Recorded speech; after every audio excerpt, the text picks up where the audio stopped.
What's up guys, this is Chris, and in this video I want to talk to you about why engineers usually suck with women and how to fix that if you are one or a guy who thinks in a similar way. And I don't know, some of you might be offended by the title of the video or whatever I just said, but we can't actually deny that this is true and that the average engineer usually has a hard time with women and social interactions in general. And this is something that I know from personal experience, from my time in engineering school, and also from my close friends, and from many of my clients who were actually engineers and they did need help with their dating and their social lives.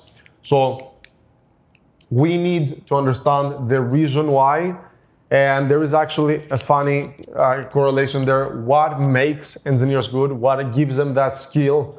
And this sort of, what do you call it? What makes them good at this problem solving is actually what blocks their social interactions and their dating life. And we have to first understand what it is that makes an engineer good. What makes an engineer basically. And this is somebody's ability to take a big problem and then break it down into smaller parts, smaller distinct problems, and then those into even smaller distinct problems until that initial problem is broken down to so many clear little digits that can be solved easily in order to eventually solve the initial big problem.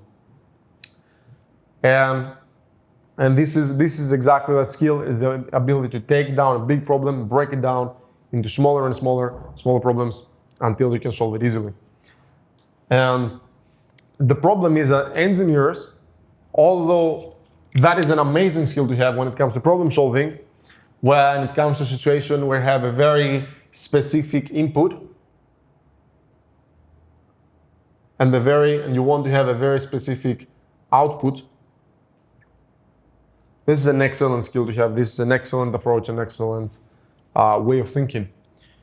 But when it comes to human interactions, this is where this stops working, because flirting, arousal, sexuality, social interactions, those are all emotional experiences. Talking with a woman in the club, getting that mutual attraction, this is a deeply emotional experience. And the problem, or not really a problem, but the fact with emotions is that they cannot be broken down into distinct parts, into distinct digits. Emotions and human consciousness, because emotions are an extension of that, cannot be digitized. They cannot be broken down into those little parts. And I mean, you might not believe me, but science actually to this day cannot give a clear answer to the question, what is an emotion? You can look it up, you can Google it. Neuroscientists, psychologists, they've tried for decades, for many years. We, as humanity, still up to this day cannot give a distinct, clear definition of what an emotion is. I mean, is it the facial expressions, like the smile that somebody has on their face when they're happy? Is it the frown that they have when they feel sad? Is it the flow of dopamine and serotonin in the brain?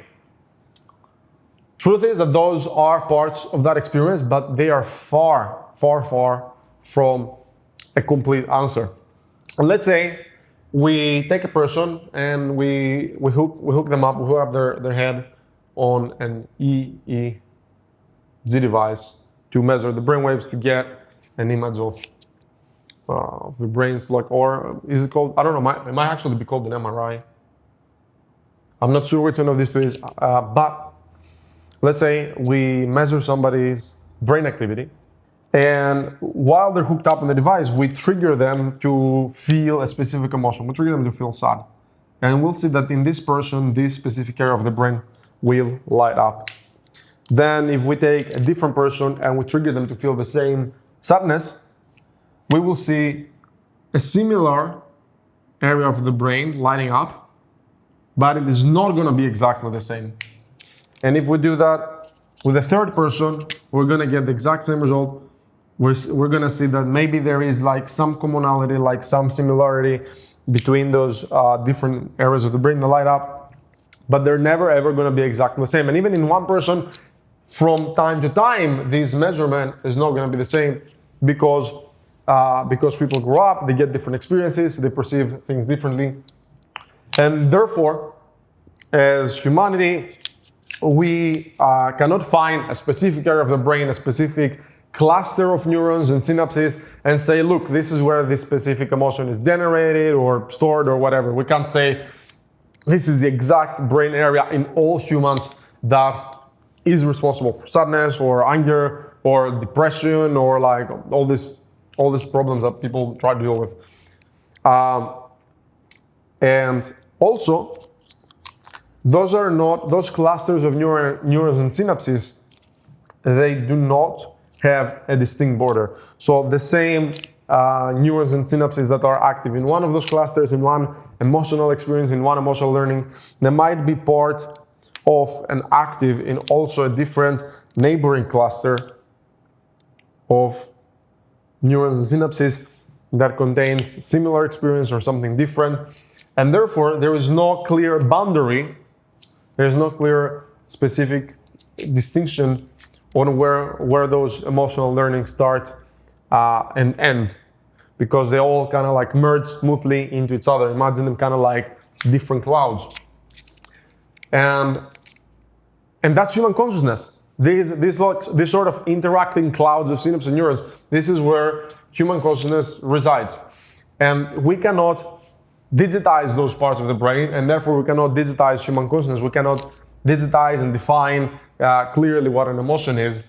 Therefore, we can never, ever actually specifically say that we can do X thing to someone, and then we will get like the exact Y response. We can never actually fully control the emotional reaction of somebody because we don't know exactly what triggers that emotion and how that is perceived and how that is felt by the other person. So if you're an engineer or a regular guy who has a similar approach to breaking down social interactions, to seeing them as a problem and trying to get a specific outcome or a specific reaction or a specific result, I'm going to disappoint you, but this is an approach that's not going to work. And what I've observed in my past clients and what I've observed in like many, like literally hundreds or maybe even thousands of people out there that have a similar way of thinking is that they run into very many problems. They run into a lot of overthinking, they run into overanalyzing, they are unable to fully enjoy the interaction, to fully be present, to fully let go and enjoy the moment and enjoy the connection. Those people cannot really form connections with women and other people, maybe on a very, very superficial level, but they can't really feel a genuine connection because all this is overshadowed by this problem solving just going on in the back of their logical, into their logical mind all the time. And that's overshadowing their empathy, overshadowing their real emotions, overshadowing what they really feel about the situation and the person that they have in front of them. So, what is the solution for you if you've fallen into this trap? It's easy to explain, but it can actually be hard in practice, and this is something that you need to cultivate. It's not something that is going to happen overnight with a snap of your fingers, or there is no magic pill for it. So basically what you have to do is you have to cultivate the awareness to catch yourself the next time you're in a social interaction or an interaction with a woman, and you have to catch yourself when you're about to do something like this, to fall into one of these behaviors, like thinking, what do I say right now? What is the right thing to do? How do I get this result? How do I get her to react this way? How do I get him to do this thing? And you have to just catch yourself doing that, and you have to empty your mind. You have to teach yourself to let go of those thoughts. You have to basically learn how to think less and feel more. You have to shift your focus from the mind, from the thoughts, from the head into the rest of your body. And why you have to do that is because that's how you unlock your real empathy. In your brain, there is another mechanism called the mirror neuron.